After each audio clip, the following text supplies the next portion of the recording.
여호와께서 이와 같이 말씀하시니라. 무릇 사람을 믿으며 육신으로 그의 힘을 삼고 마음이 여호와에게서 떠난 그 사람은 저주를 받을 것이라. 그는 사막의 떨기나무 같아서 좋은 일이 오는 것을 보지 못하고 광야 간주한 곳 건건한 땅 사람이 살지 않는 땅에 살리라. 그러나 무릇 여호와를 의지하며 여호와를 의뢰하는 그 사람은 복을 받을 것이라. 그는 물가에 심어진 나무가 그 뿌리를 강변에 뻗치고 더위가 올지라도 두려워하지 아니하며 그 잎이 청정하며 가무는 해에도 걱정이 없고 결실이 그치지 아니함 같으니라. 아멘. 예수께서 그들과 함께 내려오사 평지에 서시니 그 제자의 많은 무리와 예수의 말씀도 듣고 병 고침을 받으려고 유대 사방과 예루살렘과 두로와 시돈의 해안으로부터 온 많은 백성도 있더라. 더러운 귀신에게 고난받는 자들도 고침을 받은지라. 온 무리가 예수를 만지려고 힘쓰니 이는 능력이 예수께로부터 나와서 모든 사람을 낫게 함이러라.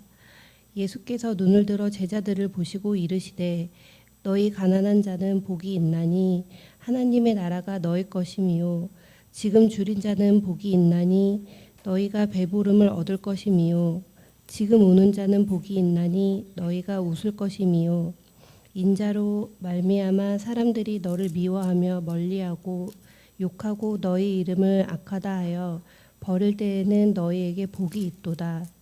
그날에 기뻐하고 뛰놀라. 하늘에서 너희 상 이만큼이라. 그들의 조상들이 선지자들에게 이와 같이 하였느니라. 그러나 화 있을진저 너희 부요한 자여 너희는 너희의 위로를 이미 받았도다. 화 있을진저 너희 지금 배부른 자여 너희는 줄이리로다. 화 있을진저 너희 지금 웃는 자여 너희가 애통하며 울리로다. 모든 사람이 너희를 칭찬하면 화가 있도다. 그들의 조상들이 거짓 선지자들에게 이와 같이 하였느니라. 아멘. 아멘. 하나님께서 우리에게 주신 말씀입니다. 네, 오늘은 구약 예레미야 17장의 말씀과 누가복음 6장의 말씀을 통해서 좋은 소식을 전하는 자의 복이라는 제목으로 말씀의 은혜를 나누고자 합니다. 여러분 복 받는 거 다 좋아하시지요? 복 받으세요. 적게 말고 많이 받으십시오. 자, 그런데 많이 받는 것도 중요하지만 그 복이 어떤 복인지 분명히 아는 것이 중요하지요. 여러분 성경은요 복에 대해서 아주 많이 말씀해 주고 계십니다. 오늘 우리가 교독문 성시교독 시편 1편의 말씀에서도 복에 관한 말씀을 해주고 계시지요. 오늘 구약의 말씀 예레미야 선지자도 복에 관한 말씀을 우리에게 주셨어요. 누가복음 6장의 말씀은 예수님의 말씀을 통해서 복이 무엇인지 우리에게 가르쳐주고 계시지요.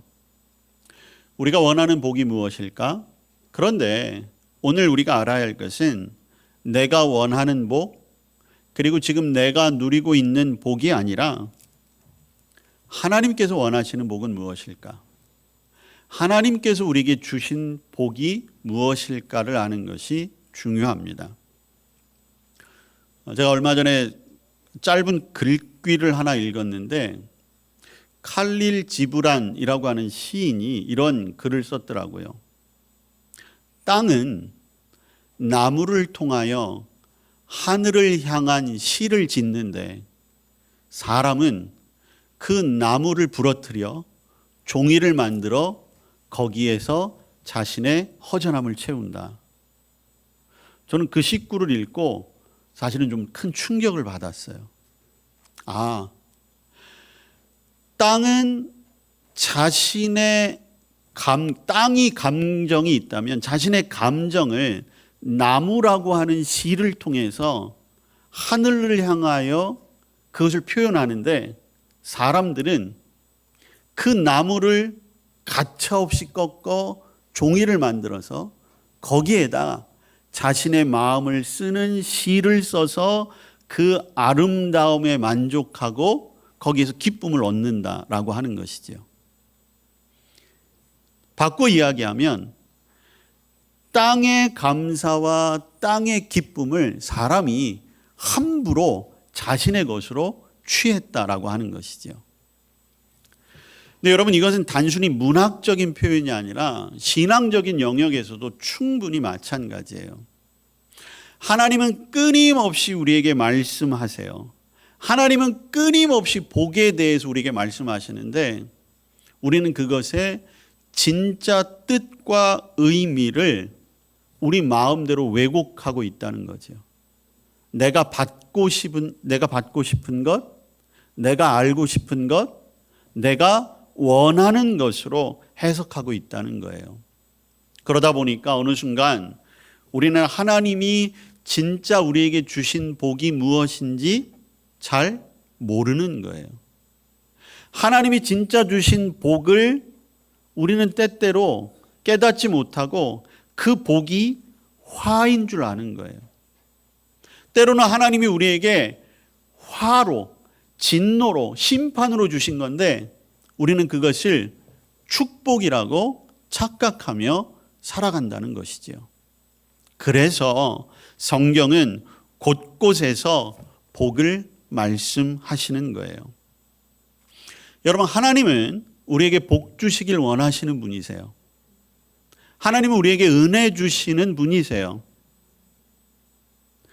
그렇기 때문에 많은 사람들은 하나님의 복을 받는 것이 어려운 일이 아님에도 불구하고 어렵다고 생각을 하는 거예요. 하나님은 복 주시길 원하시는데 우리는 일상의 삶 속에서 나는 참 박복하다. 나는 어쩜 이렇게 하나님의 축복을 받지 못할까? 그렇게 생각한다는 거지요. 근데 그것은 우리가 복을 받지 못한 게 아니에요. 우리는 아직 하나님의 복을 깨닫지 못한 것이고 어쩌면 더 나아가 내가 아직 하나님 복 받기에 부족한 믿음일지도 모른다는 것이지요. 오늘 우리가 읽은 누가복음의 말씀 서두에 보면 예수님께서 제자들을 택하시고 그들을 사도로 칭하셨어요. 그리고 그들과 함께 이제 사역을 시작하고 계시지요.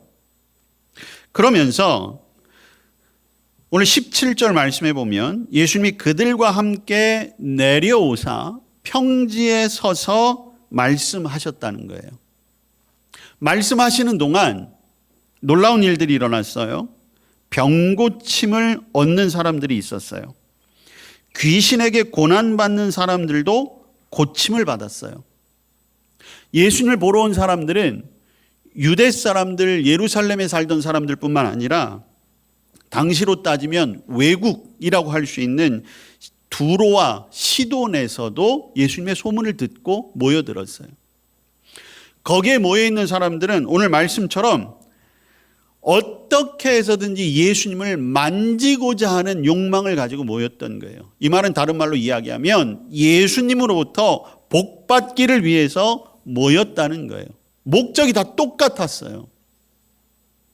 그런데 여러분 오늘 20절에 보세요.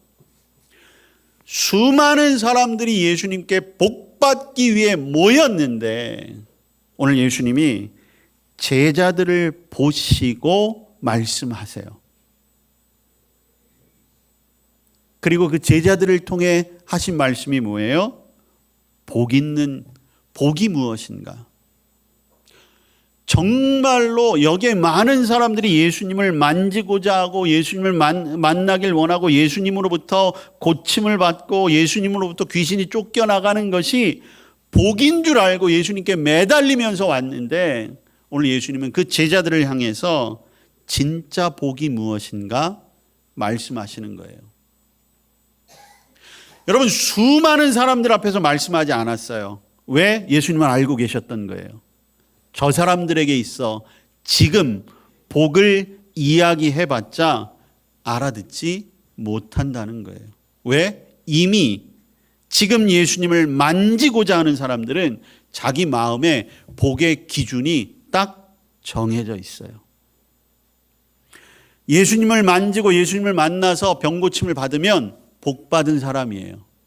그런데 예수님을 만나고 예수님을 만졌는데도 병 고침을 못 받으면 복 받지 못한 사람이라는 거예요. 근데 오늘 예수님은 뭐라고 말씀하세요? 그게 아니라는 거예요. 사실 오늘 말씀은 마태복음에 나와 있는 5장에서 7장에 나오는 산상수훈의 말씀이에요. 마태복음에서는 예수님이 산에서 많은 사람들을 모아놓고 말씀하셨다라고 증언하고 있어요.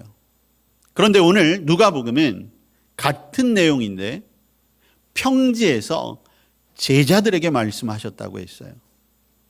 마태복음의 산상설교는 8가지의 복에 관해서만 나오지만 오늘 누가복음의 말씀에는 4가지의 복과 4가지의 화가 나와요. 언뜻 생각하기엔 2개가 다른 거 아닐까라고 생각할 수 있지만 다른 게 아니에요. 마태복음의 말씀도 오늘 누가복음의 말씀도 그리고 산상설교이든 그것이 평지에서 했던 것이든 같은 거예요. 그러나 마태가 전하는 예수님의 말씀과 누가가 전하는 예수님의 말씀이 약간 관점이 다른 거예요. 그러니까 우리는 오늘 같은 말씀으로 나에게 주시는 말씀으로 받으면 되는 것이지요. 여러분 제가 서두에 말씀드렸잖아요. 성경은 복과 저주, 화에 대해서 분명해요. 기준이 아주 선명합니다. 오늘 예레미야 말씀도 볼까요? 여러분 오늘 예레미야 말씀은 복보다 저주에 관한 말씀을 더 먼저 해주고 계세요. 저주받는 사람, 화를 당하는 사람이 어떤 사람이냐? 예레미야 17장 5절 이하에 보니까 사람을 믿고 육신으로 그의 힘을 삼고 마음이 여호와에게서 떠난 사람은 저주를 받는다는 거예요. 그 저주받은 사람의 삶의 모습이 어때요? 사막의 떨기나무 같은 거예요. 여러분 사막의 떨기나무라는 것은 가시나무라는 거예요. 여러분 가시나무가 여러분 여기에 보면 좋은 일이 오는 것을 보지 못한다라는 표현을 쓰고 있는데 그걸 원어를 해석하면 이 가시나무가 바로 눈동자 앞에서 그 가시를 찌르고 있다는 표현이에요. 볼 수가 없는 거죠. 여러분 이것이야말로 하나님 앞에 하나님을 보지 못하고 하나님의 축복을 분별하지 못하는 사람만 보고 육신만 믿고 세상을 향한 마음, 그것이 저주의 삶이라는 거죠. 그런데 축복의 사람은 어떤 사람입니까? 17장 7절 이하에 나와요. 가장 먼저 여호와를 의지하는 사람, 여호와를 의뢰하는 사람, 그가 복 받는다는 거죠. 그 사람의 결과는 어떻습니까? 여러분 예레미야의 말씀과 시편 1편의 말씀이 동일하잖아요. 물가에 심겨진 나무가 뿌리를 강변에 뻗치고 더위가 와도 두려워하지 않고 그 잎이 청청하고 아무리 가물어도 걱정이 없고 결실이 그치지 않는다는 거예요. 오늘 저와 여러분이 바라보아야 할 축복의 삶이 이런 거죠. 더위도 있어요. 고난도 있다는 거예요. 가무는 해도 있어요. 경제적으로 일시적으로 실패할 때도 있는 거예요. 그러나 하나님을 의지하니까 두려움이 없어요. 내가 하는 게 아니라 하나님이 열매를 맺히게 하시니까 걱정이 없는 거예요. 여러분 이게 진짜 복인 것이지요. 오늘 하나님께서 말씀하시는 예수 그리스도께서 우리에게 말씀하시는 것은 우리의 복에 관한 생각을 바꾸어야 한다는 거예요. 그래서 제자들에게 말씀하시는 거예요. 믿음이 있는 자들에게 말씀하시는 거예요. 오늘 저와 여러분에게 말씀하시는 거예요. 여러분 오늘 누가복음의 말씀을 보세요. 복 있는 사람이 어떤 사람입니까? 가난한 자, 배고픈 사람, 울고 있는 사람, 박해받는 사람이 복 있는 사람이래요. 여러분 당장 한남 오거리에 나가서 이렇게 한번 피켓을 들고 서 있어 보세요. 진짜 복 있는 사람은 가난한 사람, 배고픈 사람, 우는 사람, 박해받는 사람입니다. 이 사람이 복 있는 사람입니다. 여러분이 그렇게 외치거나 그렇게 피켓팅을 하면 지나가는 사람이 어떻게 말할까요? 여러분의 말에 동감을 할까요? 한마디로 미쳤다고 할 거예요. 세상의 기준은 그렇지 않아요. 세상의 기준으로 보면 가난한 사람, 배고픈 사람, 우는 사람, 박해받는 사람, 세상에서 가장 박복한 사람이에요. 소망이 없는 사람입니다. 그런데 여러분, 오늘 예수님은 화 있는 사람, 그 사람이 어떤 사람들이래요? 부요한 사람, 배부른 사람, 웃는 사람, 칭찬받는 사람, 이 사람들이 화가 있는 사람이래요. 여러분, 이거 우리의 소망 아닙니까? 이왕이면 부유했으면 좋겠잖아요. 이왕이면 배부르면 좋은 것 아니겠어요?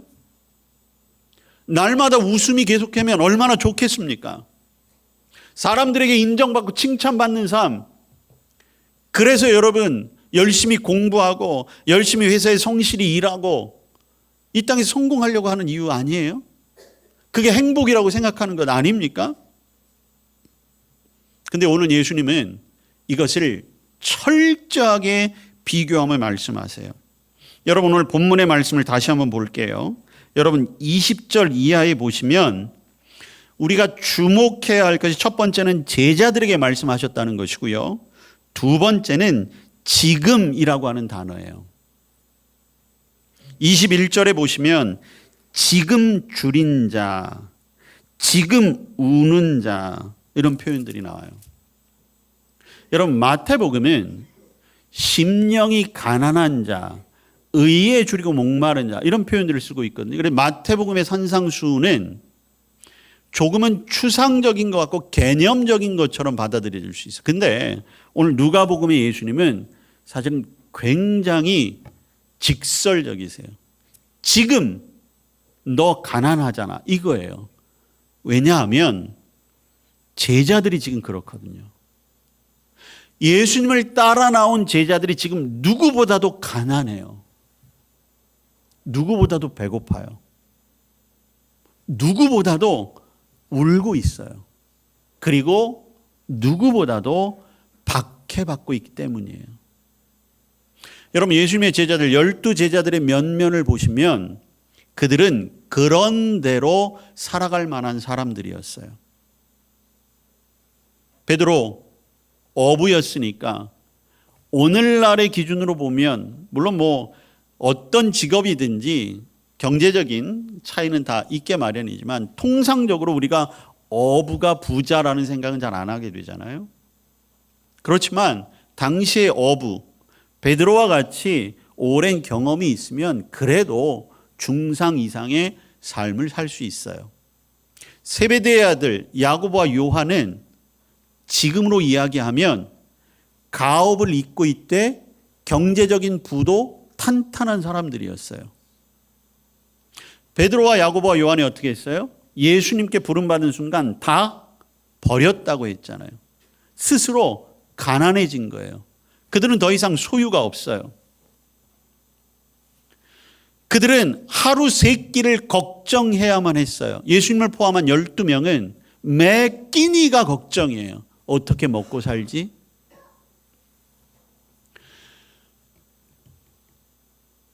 예수님을 따라다닌다고 헌신은 했지만 미래가 없어요. 어떻게 될지 몰라요. 그들은 매일매일이 불안해요. 어쩌면 매일 밤마다 잠자리에서 눈물을 흘리며 후회하는 삶일지도 몰라요. 예수님을 따라 나왔다고 칭찬받지 않아요. 누구도 제자들을 칭찬하는 사람들이 없어요. 어디를 가든지 동족들로부터 박해를 당하고. 여러분, 졸지의 가장이 예수님을 따라 나선 그 가족들의 심정은 어떻겠어요? 우리가 생각하는 행복과는 정반대의 삶이 제자들의 삶이죠. 근데 여러분, 오늘 예수님이 말씀하신 제자는 그 12제자뿐만이 아니라 오늘 저와 여러분도 제자의 삶으로 부름받았어요. 그렇다라고 한다면 오늘 예수님은 지금 저와 여러분에게 말씀하고 계신 거예요.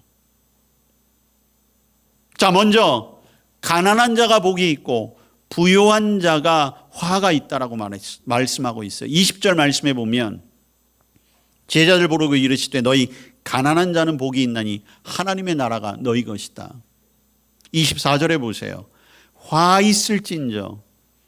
여러분, 화 있을진저 하니까 왠지 굉장히 조금 고차원적인 얘기 같지만 이건 굉장한 저주예요. 아주 심한 말이에요. 부요한 자, 너희들은 이미 망하게 됐다는 거예요. 소망이 없다는 거예요. 여러분, 이유가 있어요. 여러분, 가난하다는 것, 가난 자체가 복이 될 수 없지요. 여러분, 가난하게 살지 마세요. 이왕이면 여유롭게 사세요. 풍족하게 사십시오. 일부러 가난하게 살 필요 없는 거예요. 가난에 우리는 저항해야 돼요. 가난을 물리치기 위해 여러분들의 일상의 삶 속에 최선을 다하셔야 합니다. 그런데 오늘 예수님이 가난을 이야기하시는 것은 무엇입니까?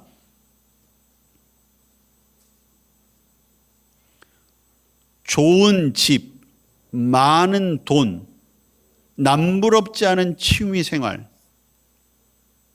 우리는 이런 것들을 아무 거리낌 없이 행하면 부유하다고 이야기해요.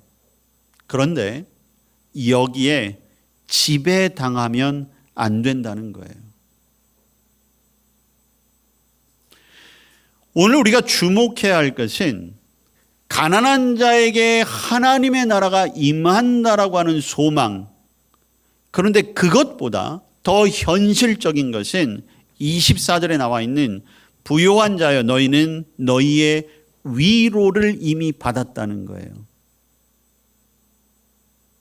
이 말은 무엇입니까? 이미 돈과 좋은 집과 내가 즐길 수 있는 여러 가지 여가에 만족하다는 거예요. 거기에 적응되어 있다는 것입니다. 이 말은 곧 뭐예요? 세상의 가치에 내 영혼까지도 빼앗기는 삶을 살고 있다는 거예요. 그러한 부유함이라면 그것은 곧 복이 아니라는 거죠. 우리를 망가뜨리는 최고의 유혹이 된다는 거예요.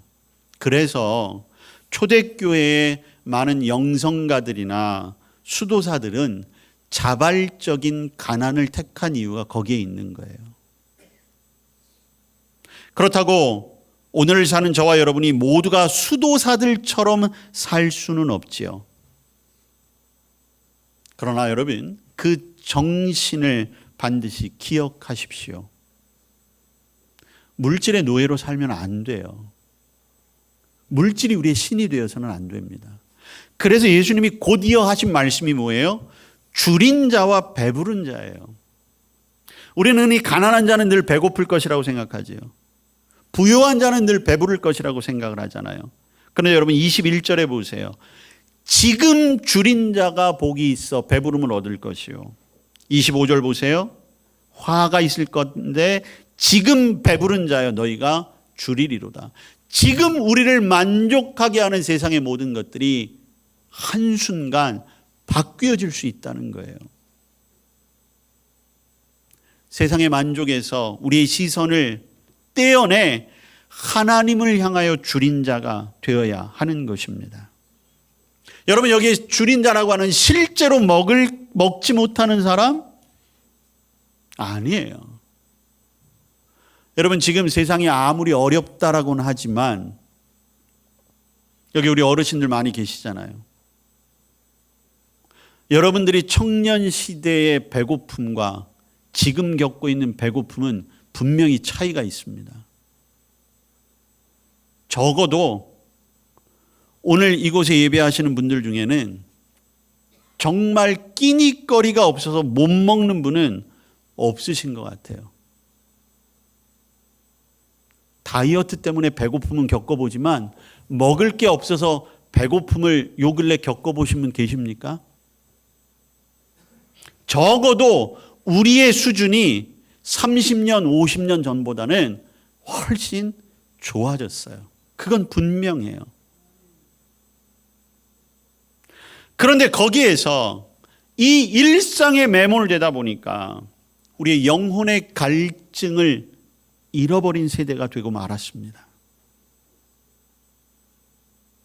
이 세상의 것에서 위로를 얻고 이 세상에서 배부른 것이 영적인 배부름과 영적인 목마름을 둔감하게 한 거예요. 하나님 나라를 잊고 살아가는 것이지요. 여러분, 가장 근본적인 것을 하나님 안에서 찾으시기를 축복합니다. 그런 의미에서 우리는 다시 마태복음에 나왔던 심령이 가난한 자, 우리의 마음이 온전히 하나님을 향하여 배고픔과 목마름을 가지고 있다는 것,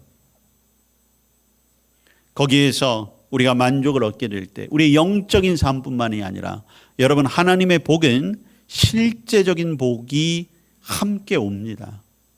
실제적으로 여러분들이 고난과 어려움 그리고 가난함과 배고픔이 있다 할지라도 그 문제도 저는 우리 하나님께서 반드시 해결해 주시리라 믿습니다. 우리에게는 하나님 나라의 삶뿐만이 아니라 이 세상에서도 가장 좋은 것으로 살게 하시는 하나님의 은혜와 축복이 있음을 믿고 살아가십시오. 세 번째로는 우는 자와 웃는 자의 복을 말씀하고 계십니다. 21절에 보니까 지금 우는 자가 복이 있나니 너희가 웃을 것이며 25절 화 있을진저 지금 웃는 자여 너희가 애통하며 울리로다. 여러분, 전후에 어떤 이유나 조건이 없기 때문에 왜 웃고 왜 우는지에 대한 말씀은 주님께서 하지 않으셨어요. 저도 우는 건 별로 좋아하지 않아요. 우는 일보다는 웃는 일이 참 많았으면 좋겠어요. 여러분들도 그렇게 살아가시길 바랍니다. 그런데 오늘 우리가 여기에서 놓치지 말아야 할 것, 여러분의 삶 속에 우는 일 자체를 피할 수가 없다는 거예요. 그런데 믿음의 사람이라면 그 우는 일에 침착되어 거기서 헤어나오지 못하는 그러한 어리석음에 있어서는 안 된다는 것입니다. 여러분, 안타깝게도 지난 10여 년, 20여 년 동안 우리 주변에는 우리 전체를 슬프게 하는 일들, 소위 말하는 사회적인 참사, 여러분 개인적인 아픔도 있지만 사회적인 참사로 인하여 우리가 공통적인 울음과 슬픔에 잠겼던 일들이 있어요. 지금도 여전히 그런 일들이 일어나고 있잖아요. 지난 주말에도 가장 안전해야 할 곳에서 가장 신뢰를 주어야 할 선생님에 의해서 한 생명이 무참히 짓밟히는 그런 일들이 일어나고 말았어요. 자녀를 가지신 분이라면 그게 다른 이의 아픔이 아니에요. 다른 이의 고통이 아니에요. 정말 울 수밖에 없는 상황이라는 것이죠. 그러나 진정 복이 있는 사람이라면 그 가운데서 위로하시는 주님의 음성이 들려지게 되는 거예요. 세상으로서는 위로할 수 없죠. 그러나 믿음의 사람에게 오늘 예수님이 말씀하시는 것처럼 믿음의 사람이라면 그것을 바뀌어 웃게 하시는 하나님의 축복이 임하게 될 줄로 믿습니다. 지금 여러분의 삶에 고통의 그 깊은 수렁에서 어찌할 바를 알지 못하시는 분들이 있다면 오늘 이 말씀이 주님께서 여러분에게 주시는 기쁨의 소식이 되시기를 바랍니다. 반면 너무 웃는 자여 너희가 왜 통하여 울리로다? 여러분 스스로 만족하고 스스로 교만하여 세상을 다 가진 것처럼 그렇게 살아가는 것, 그것이 오늘 주님께서 우리에게 경계하시는 것이지요. 주님 안에서의 진정한 기쁨과 그리고 더 나아가 우는 자들과 함께 울고 웃는 자들과 함께 웃으며 하늘의 복을 나눌 수 있는 저와 여러분 될 수 있기를 축복합니다. 네 번째로는 박해받는 자와 칭찬을 받는 자를 말씀하고 계세요. 여러분 22절 말씀해 보니까 인자로 말미암아 사람들이 너희를 미워하고 멀리하고 욕하고 너희 이름을 악하다 하여 버릴 때 너희에게 복이 있도다. 반면 26절에 보니까 사람들이 너희에게 칭찬하면 화가 있을 것이다. 여러분 오늘 22절의 말씀을 보며 저는 지금 우리가 처한 성도와 교회의 모습을 한번 보게 되었어요. 세상이, 사람들이 참 우리를 미워하지요. 멀리하고 있어요. 손가락질하고 있습니다. 여러분 교회가 혐오시설이 됐어요. 교회가 건축을 하거나 교회가 다시 지으려고 하면 주변에서 프랜카드 걸고 난리가 나요. 주변에서 프랜카드 걸고 건축하지 못하게 하는 경우는 그렇게 많지 않아요. 쓰레기 소각장, 무슨 장례식장 이런 거 들어올 때 주변 아파트들에서 프랜카드 걸잖아요. 요새는 교회 건축한다고 하면 주변에서 그런 프랜카드를 걸어요. 교회가 혐오 시설이 된 거예요. 교회가 내 옆에 오는 게 싫어요. 왜 이렇게 되었을까? 여러분 그러나 오늘 주님께서 분명히 말씀하시지요. 이때를 잘 지내야 하는 것입니다. 안타깝게도 이제 그 절정의 시기에 우리가 도달하고 있어요. 여러분 이것을 우리가 정말 복으로 바꿀 것인가? 아니면 이것이 한국 교회와 저와 여러분과 같은 믿음의 사람들을 무너뜨릴까? 3월 5일부터 사순절이 시작이 됩니다. 이번 사순절에는 그래서 우리가 더 기도해야 할 이유가 여기에 있어요. 3월달 우리나라와 민족은 이 나라의 운명을 결정지을 어떤 판단을 앞두게 되죠.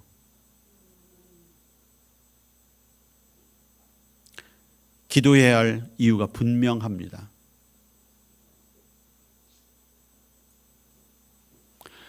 여러분 초대 기독교인들 이 제자들은 당시의 절대적인 종교의 권력, 절대적인 정치의 권력에 저항했기 때문에 고난을 당한 거였어요. 당시의 유대교는 종교라는 이름으로 율법의 전통이라는 것으로 하나님의 사람들의 삶을 왜곡시켰죠. 당시에 로마라고 하는 제국은 하나님의 자리에 황제를 올려놓고 황제를 숭배하게 했어요. 그건 결코 믿음의 사람들이 받아들일 수 없는 거였죠. 오늘 우리의 현실은 어떻습니까? 상황은 비슷하지만 원인에 있어서는 우리가 스스로 자초한 것이 더 많아요. 그래서 우리가 다시 각성하고 기도해야 하는 것입니다.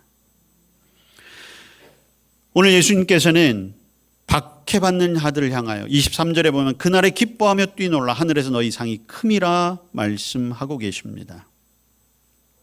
주님의 격려가 오늘 저와 여러분의 움츠린 마음과 또한 좋은 소식을 전하기 위하여 부름받았던 저와 여러분의 사명에 새 힘이 될 줄로 믿습니다. 세상의 칭찬이 아니에요. 하나님의 칭찬, 하나님의 기준 앞에 바로 서서 분명 저와 여러분을 좋은 소식을 전하는 자로 택하셨다면 그에 합당한 복도 이미 주셨고 앞으로도 받게 하실 것입니다. 잘 분별하여 그 복을 누리십시오.